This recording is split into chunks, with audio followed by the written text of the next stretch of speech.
How did you guys find each other? On an app. Duh.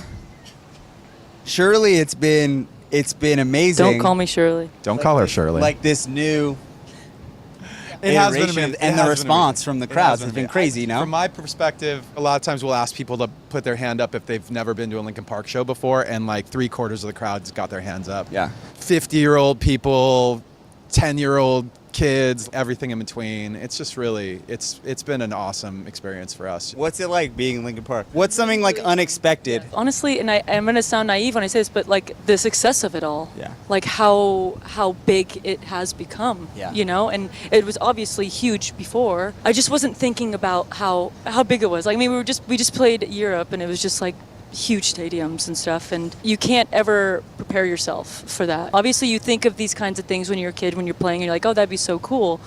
And then now it's just your daily life. So it's like the adjustment of it. It's like, this is actually happening. Like, what the I think it might have been the first festival we ever played was Yeah. Ozzfest. And we were midday. We had to win over the crowd every single day because they kind of came into it like, oh, this is that new band. Like, we were too popular for their taste. We designed our set to like really like, we front loaded heavy songs, loud songs. We were very aggressive when we showed up. Try and win them over. We used to start our intro of our set with like this esoteric, like electronic, almost like jungle drum and bass thing. Yeah.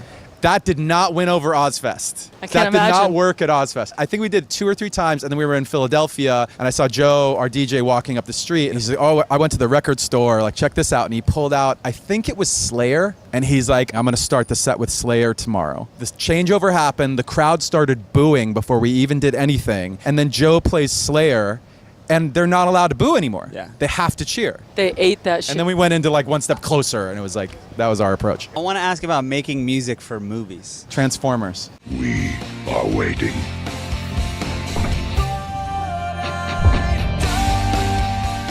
How does it work? They came to us, I think, with the interest in having us on the soundtrack for Transformers. I was a little on the fence just because I'm like, what is it going to be like? I had no Yeah. idea of what it would look like. And I was kind of like, this could be kind of corny. And we're in the middle of making our record, and I was like, I just want to focus on this. I don't want this distraction, this other thing. I think there was a few people in the band who were like, hey, stupid, like, this is a big deal. It's Michael Bay. Like, don't be an idiot. And I'm usually, I mean, you know that at this point. I'm usually that guy who's like a little bit like, I don't know about this. I don't know about that. And other people are like, hey, Yeah. this is going to be a big deal. Do you just make a Linkin Park song, or is it catered towards, oh, it needs to be a certain...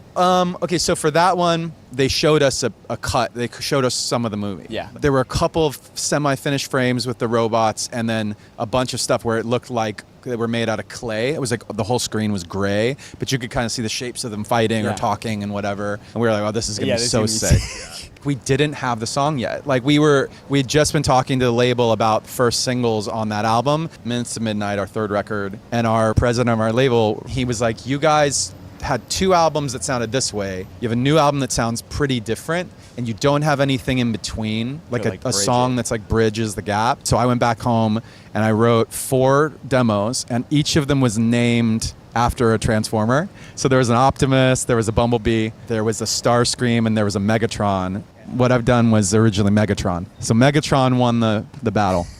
Actually, I think this is a world premiere of that information. I don't Yeah, think I was like, anybody I didn't has know ever that. heard that part of the story. So Megatron was the original title of what I've done.